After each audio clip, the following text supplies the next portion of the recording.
News নির্ভীকের পক্ষ থেকে সকলকে শুভেচ্ছা, অভিনন্দন, ভালোবাসা জানিয়ে নিউজ নির্ভীকে সকলকে স্বাগত জানাচ্ছি। আপনারা দেখছেন নিউজ নির্ভীক, আর প্রতিদিনের মতো আজ 21শে জানুয়ারি রবিবার দেখছেন ঝটপট 10টা খবরের আরও একটা পর্ব। আজ প্রথমেই আন্তর্জাতিক খবরে থাকছে হামলার দায় স্বীকার করেছে হাসদ আস-সাবি। ক্ষেপণাস্ত্র হামলার শিকার হয়ে আবোল তাবোল বকছে মার্কিন সেনারা।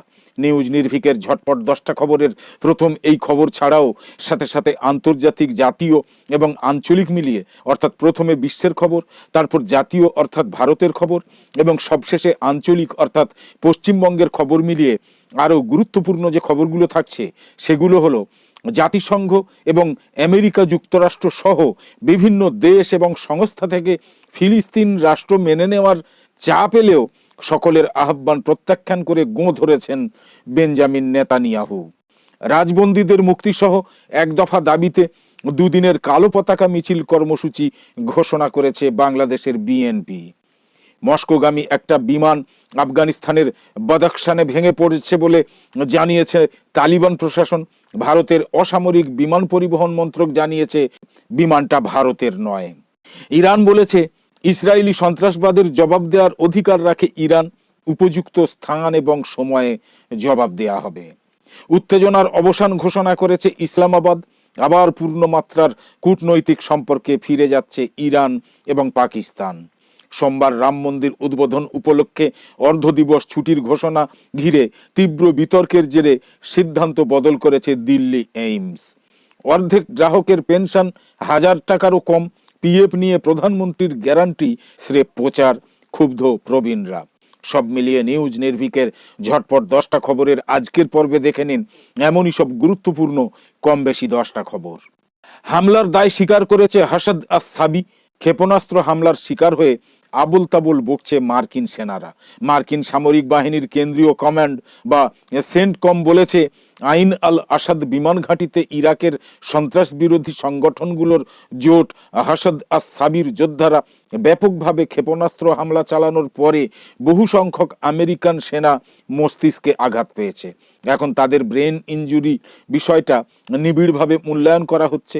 গতকাল শনিবার সন্ধ্যায় হাসদ আস-সাবির যোদ্ধারা ইরাকের পশ্চিমাঞ্চলীয় আনবার প্রদেশের আইন আল আসাদ বিমান ঘাঁটিতে ব্যাপকভাবে ক্ষেপণাস্ত্র হামলা চালায় এবং এই হামলার বিষয়টা সেন্টকম এক বিবৃতিতে নিশ্চিত করেছে।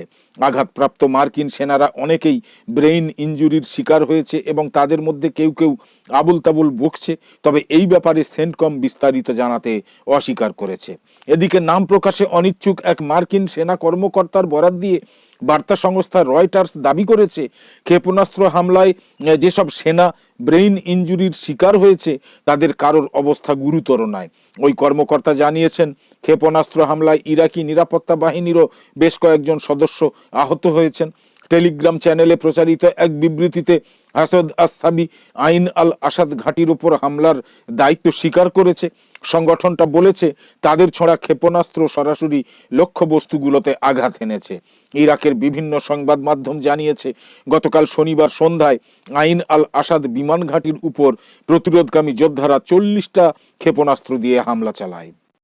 জাতিসংঘ এবং আমেরিকা যুক্তরাষ্ট্র সহ বিভিন্ন দেশ এবং সংস্থা থেকে ফিলিস্তিন রাষ্ট্র মেনে নেওয়ার চাপ এলেও সকলের আহ্বান প্রত্যাখ্যান করে গোঁ ধরেছেন ইসরায়েলের প্রধানমন্ত্রী বেঞ্জামিন নেতানিয়াহু।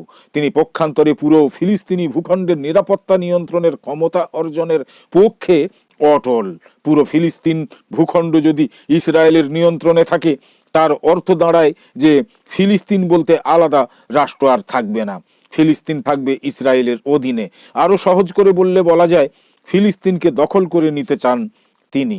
সর্বশেষ জাতিসংঘের মহাসচিব অ্যান্টনিও গুতেরেস উগান্ডায় জোট নিরপেক্ষ সম্মেলনে ফিলিস্তিনকে অবশ্যই রাষ্ট্র হিসাবে স্বীকৃতি দিতে হবে বলে জোর দাবি জানিয়েছেন। তিনি বলেছেন তা না হলে ফিলিস্তিন এবং ইসরায়েল সংকটের কোনো সমাধান হবে না, দীর্ঘস্থায়ী হবে বর্তমানের যুদ্ধ। এই খবর দিয়েছে অনলাইন বিবিসি। বেঞ্জামিন নেতানিয়াহু বলেছেন বর্তমানে যে পরিস্থিতি বিরাজ করছে তাতে একটা ভবিষ্যৎ রাষ্ট্র হিসাবে ফিলিস্তিনের জন্য উপযুক্ত পরিবেশ নেই, বরং এর উল্টোটা আছে। এর মধ্যে তিনি জাতিসংঘ, আমেরিকা যুক্তরাষ্ট্র এবং অন্য যারা দ্বিরাষ্ট্রভিত্তিক সমাধান প্রক্রিয়ার কথা বলছেন তাকে উড়িয়ে দিয়েছেন। শুক্রবার ভবিষ্যৎ ফিলিস্তিন ভূখণ্ড নিয়ে ফোনে আলোচনা করেছেন যুক্তরাষ্ট্রের প্রেসিডেন্ট জো বাইডেন এবং বেঞ্জামিন নেতানিয়াহু। উল্লেখ্য যে গাজায় ইসরায়েলি প্রধানমন্ত্রী বেঞ্জামিন নেতানিয়াহুর হস্তক্ষেপের ফলে তার সরকারের মধ্যেই গভীর ফাটল প্রকাশ হয়ে পড়েছে। যুক্তরাষ্ট্রের সঙ্গেও তার সম্পর্কের বিভক্তি দেখা দিয়েছে। রাজবন্দীদের মুক্তি সহ এক দফা দাবিতে দুদিনের কালো পতাকা মিছিল কর্মসূচি ঘোষণা করেছে বাংলাদেশ ন্যাশনালিস্ট পার্টি বিএনপি। আগামী 26শে জানুয়ারি দেশের সকল জেলা সদরে এবং 27শে জানুয়ারি দেশের সকল মহানগরে এই কালো পতাকা মিছিল করবে বিএনপি। রবিবার সকালে রাজধানীর নয়াপল্টনে বিএনপির কেন্দ্রীয় কার্যালয়ে এক সংবাদ সম্মেলনে এইসব কর্মসূচি ঘোষণা করেছেন দলের সিনিয়র যুগ্ম মহাসচিব রুহুল কবির রিজভী। রুহুল কবির রিজভী বলেছেন, দ্রব্যমূল্যের সীমাহীন ঊর্ধ্বগতির প্রতিবাদে বিএনপি চেয়ারপারসন বেগম খালেদা জিয়া সহ সকল রাজবন্দীদের মুক্তি, সকল মিথ্যা মামলা প্রত্যাহার, অবৈধ সংসদ বাতিল সহ এক দফা দাবি আদায়ের লক্ষ্যে দুদিনের কালো পতাকা মিছিলের কর্মসূচি ঘোষণা করছি। আগামী 26শে জানুয়ারি দেশের সকল জেলা সদরে এবং 27শে জানুয়ারি দেশের সকল মহানগরে কালো পতাকা মিছিল কর্মসূচি অনুষ্ঠিত হবে। মস্কোগামী একটা বিমান আফগানিস্তানের বাদাখশানে ভেঙে পড়েছে বলে জানিয়েছে তালিবান প্রশাসন। ভারতের অসামরিক বিমান পরিবহন মন্ত্রক জানিয়েছে বিমানটা এদেশের নয়। মস্কো যাওয়ার পথে দুর্ঘটনা হিন্দুকুশ পর্বতমালায়। এখনো হতাহতের কোনো খবর মেলেনি। প্রথমে তালিবান প্রশাসনের একটা সূত্র উদ্ধৃত করে বিভিন্ন সংবাদ মাধ্যম জানিয়েছিল যে দুর্ঘটনাগ্রস্ত উড়ানটা ভারতের। এর কিছুক্ষণ পর ভারতের অসামরিক বিমান পরিবহন মন্ত্রক জানায় যে বিমানটা এদেশের নয়, বিমানটা মরক্কোর। বিভিন্ন সংবাদ মাধ্যম সূত্রে খবর, শনিবার সকালে একটা বিমান মস্কো যাওয়ার পথে ভেঙে পড়ে। বাদাখশান প্রদেশে ওই বিপর্যয়ের খবর প্রথমে দেয় তালিবান প্রশাসন। সংশ্লিষ্ট অঞ্চলের তথ্য দপ্তরের প্রধান জাবিহুল্লাহ আমিরি বলেছেন, বিমান ভেঙে পড়ার খবর সত্যি, কিন্তু ঠিক কোন জায়গায় সেটা ভেঙে পড়েছে তা এখনো জানা যায়নি। আমরা খবর পাওয়ার সঙ্গে সঙ্গে একটা দল পাঠিয়েছি, তারা এখনো পৌঁছয়নি। উল্লেখ্য, বাদাখশান প্রদেশ হলো চীন, তাজিকিস্তান এবং পাকিস্তানের সীমান্ত এলাকা। তাই ঠিক কোন দেশের মধ্যে উড়োজাহাজটা ভেঙে পড়েছে তা নিয়ে দ্বন্দ্ব রয়েছে। পাশাপাশি দুর্ঘটনায় হতাহতের কোনো খবর এখনো মেলেনি বলে জানা গিয়েছে। বিমান দুর্ঘটনার খবর ছড়িয়ে পড়ার প্রায় সঙ্গে সঙ্গে ভারত সরকারের তরফ থেকে নিশ্চিত করা হয় যে দুর্ঘটনাগ্রস্ত উড়ান এই দেশের নয়। আফগানিস্তানের বিভিন্ন প্রতিবেদনের তথ্য অস্বীকার করে অসামরিক বিমান পরিবহন মন্ত্রকের তরফে সমাজ মাধ্যমে লেখা হয়, দুর্ভাগ্যজনকভাবে কিছুক্ষণ আগে আফগানিস্তানে ভেঙে পড়া বিমানটা ভারতের নয়, এটা মরক্কোর একটা উড়ান। ইরান বলেছে ইসরায়েলি সন্ত্রাসবাদের জবাব দেওয়ার অধিকার রাখে ইরান। উপযুক্ত স্থান এবং সময়ে জবাব দেয়া হবে। সিরিয়ার রাজধানী দামেস্কে ইসরায়েলের বিমান হামলায় ইরানের 5 জন সামরিক উপদেষ্টার নিহত হওয়ার কঠোরতম নিন্দা জানিয়েছে তেহরান। ইরান বলেছে ভুয়ো রাষ্ট্র ইসরায়েলের এই সংগঠিত সন্ত্রাসবাদের জবাব দেওয়ার অধিকার রাখে ইরান। ইরানের পররাষ্ট্র মন্ত্রণালয়ের মুখপাত্র নাসের কানাআনি শনিবার এক বিবৃতিতে এই হুঁশিয়ারি উচ্চারণ করেছেন। তিনি বলেছেন, উপযুক্ত সময় এবং স্থানে এই সংগঠিত সন্ত্রাসী হামলার জবাব দেবে তেহরান। উত্তেজনার অবসান ঘোষণা করেছে ইসলামাবাদ। আবার পূর্ণমাত্রার কূটনৈতিক সম্পর্কে ফিরে যাচ্ছে ইরান এবং পাকিস্তান। সীমান্ত অতিক্রমী সন্ত্রাসবাদের বিরুদ্ধে ইরান এবং পাকিস্তানের ক্ষেপণাস্ত্র হামলার জের ধরে দুদেশের মধ্যে সম্পর্কের যে নজিরবিহীন অবনতি ঘটেছিল তার অবসান ঘোষণা করেছে পাকিস্তান। ইসলামাবাদ তেহরানের সঙ্গে পূর্ণমাত্রার কূটনৈতিক সম্পর্ক পুনঃ প্রতিষ্ঠা করার কথা ঘোষণা করেছে। পাকিস্তানের তত্ত্বাবধায়ক সরকারের প্রধানমন্ত্রী আনোয়ারুল হক কাকার শুক্রবার শেষ বেলায় সেনাবাহিনী এবং গোয়েন্দা প্রধানদের সঙ্গে এক জরুরি নিরাপত্তা বৈঠক শেষে এই ঘোষণা করেন। পাকিস্তানের গণমাধ্যম জানিয়েছে, ইসলামাবাদ তেহরানের সঙ্গে পূর্ণমাত্রার কূটনৈতিক সম্পর্কে ফিরে যেতে রাজি হয়েছে। ফলে দুদেশে নিযুক্ত ইরান এবং পাকিস্তানের রাষ্ট্রদূতরা অচিরেই নিজ নিজ কূটনৈতিক মিশনে ফিরে যাচ্ছেন। বৈঠক শেষে কাকার বলেছেন, সাম্প্রতিক ঘটনা প্রবাহের আগে ইরান এবং পাকিস্তানের সম্পর্ক যেখানে ছিল সেখানে ফিরে যাওয়া দুদেশের স্বার্থের জন্যই খুব জরুরি। তিনি বলেছেন, এক্ষেত্রে ইরানের পক্ষ থেকে গৃহীত প্রতিটা ইতিবাচক পদক্ষেপকে স্বাগত জানাবে পাকিস্তান। কাকার বলেছেন, ইরান এবং পাকিস্তান দুটো ভ্রাতৃপ্রতিম দেশ, যাদের মধ্যে ঐতিহাসিকভাবে সম্মান এবং অনুরাগের ভিত্তিতে বন্ধুত্বপূর্ণ সম্পর্ক ছিল। পাক প্রধানমন্ত্রী দাবি করেন, পাকিস্তান একটা শান্তিকামী এবং আইনের প্রতি শ্রদ্ধাশীল দেশ। বিশ্বের সকল দেশের সঙ্গে, বিশেষ করে প্রতিবেশী দেশগুলোর সঙ্গে বন্ধুত্বপূর্ণ এবং সহযোগিতামূলক সম্পর্কে বিশ্বাসী ইসলামাবাদ। সোমবার রাম মন্দির উদ্বোধন উপলক্ষে অর্ধদিবস ছুটির ঘোষণা ঘিরে তীব্র বিতর্কের জেরে সিদ্ধান্ত বদল করেছে দিল্লি এইমস। তীব্র সমালোচনার জেরে শেষমেশ হাসপাতালে অর্ধদিবস ছুটির সিদ্ধান্ত বদল করেছে দিল্লি এইমস কর্তৃপক্ষ। শনিবার একটা বিবৃতি দিয়ে তারা জানিয়েছিল, রাম মন্দির উদ্বোধন উপলক্ষে কেন্দ্রীয় সরকারের সমস্ত দপ্তরে অর্ধদিবস ছুটি ঘোষণা করা হয়েছে। সেই কারণে এইমসেও আউটডোর পরিষেবা অর্ধদিবস বন্ধ রাখার সিদ্ধান্ত নেওয়া হয়েছে। আপৎকালীন পরিষেবা চালু থাকলেও দুপুর 2:30 পর্যন্ত বন্ধ থাকবে হাসপাতালের সমস্ত বিভাগ। এই ঘোষণায় বিতর্ক চরম পর্যায়ে পৌঁছয়। অবশেষে রবিবার নতুন বিজ্ঞপ্তি দিয়ে সিদ্ধান্ত বদলের ঘোষণা করেছে এইমস। একটা বিবৃতি দিয়ে আজ দিল্লি এইমস জানিয়েছে, সোমবার রোগীদের কথা মাথায় রেখে সারাদিন আউটডোর পরিষেবা চালু থাকবে। রোগীরা ওই দিন হাসপাতালের সমস্ত চিকিৎসা পরিষেবা পাবেন। অ্যাপয়েন্টমেন্ট বাতিল করা হচ্ছে না। উল্লেখ্য যে রাম মন্দির উদ্বোধনের জন্য ওপিডি বন্ধের ঘোষণা করেছিল দিল্লির সফদরজং হাসপাতাল, ডক্টর রাম মনোহর লোহিয়া হাসপাতাল সহ 4টে সরকারি হাসপাতাল।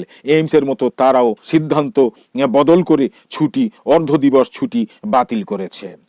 অর্ধেক গ্রাহকের পেনশন 1000 টাকার কম, পিএফ নিয়ে প্রধানমন্ত্রীর গ্যারান্টি স্রেফ প্রচার। ক্ষুব্ধ প্রবীণরা পিএফ গ্রাহকদের ন্যূনতম পেনশন মাসে 1000 টাকা মোদির গ্যারান্টি বুক বাজিয়ে ঘোষণা করেছিলেন প্রধানমন্ত্রী নরেন্দ্র মোদী। ক্ষমতায় আসার পর 2015 সালে মন্ত্রিসভার বৈঠকে অনুমোদনও করেন এই সিদ্ধান্ত। কিন্তু মোদির এই গ্যারান্টি যে স্রেফ কথার কথা, সাফ জানাচ্ছে খোদ পিএফ দপ্তর। কারণ 8 বছর পেরিয়ে গেলেও প্রায় অর্ধেক পেনশনভোগীর কপালে জোটে না সেই 1000 টাকা। সম্প্রতি 2022-23 অর্থবর্ষের আর্থিক রিপোর্ট তৈরি করেছে employees provident fund organisation, EPFO. সেই রিপোর্ট অনুযায়ী 2023 সালের মার্চ মাস পর্যন্ত পিএফ এর আওতায় পেনশন পেয়েছেন দেশের প্রায় 75,59,000 গ্রাহক। তাদের মধ্যে 36,48,000-এর বেশি মানুষের মাসিক প্রাপ্তির অঙ্কটা 1000 টাকার নিচে। প্রবীণরা বলছেন, অধিকাংশ ক্ষেত্রেই পেনশন 300 থেকে 400 টাকার মধ্যে। এখানেই শেষ নয়, রিপোর্টে আরও দাবি 3000 টাকা বা তার কম অঙ্কের পেনশন প্রাপকের সংখ্যাই প্রায় 70,62,000। এই নামমাত্র পেনশনে কি হয়? রান্নার গ্যাসের দামই তো এখন 929 টাকা। তাই ন্যূনতম পেনশনের অঙ্কটা বাড়িয়ে অন্তত 7,500 টাকা করার দাবিতে দীর্ঘদিন ধরে আন্দোলন করছেন পিএফ গ্রাহকরা। দাবি দেওয়া আদায়ে দেশ জুড়ে ইপিএস 95 ন্যাশনাল এজিটেশন কমিটিও গঠন করা হয়েছে। কমিটির পশ্চিমবঙ্গ শাখার সভাপতি তপন দত্ত সাফ জানিয়েছেন, 2014 সালে তৎকালীন কেন্দ্রীয় শ্রমমন্ত্রী প্রকাশ জাভড়েকর ঘোষণা করেছিলেন পিএফ এর আওতায় থাকা সবাই 1000 টাকা পেনশন পাবেন। কিন্তু কার্যক্ষেত্রে দেখা যাচ্ছে বাস্তবের সঙ্গে তার দাবির কোনো মিল নেই। কেন এই বঞ্চনা? পিএফ দপ্তর যে কারণগুলো সামনে আনে তার মধ্যে অন্যতম কর্মচারীর চাকরির মেয়াদ। ন্যূনতম পেনশন পাওয়ার ক্ষেত্রে কেন্দ্রের দুটো শর্ত রয়েছে। 1, 58 বছর বয়স পর্যন্ত চাকরি করতেই হবে, আর 2, সেই চাকরির মেয়াদ হতে হবে অন্তত টানা 20 বছর।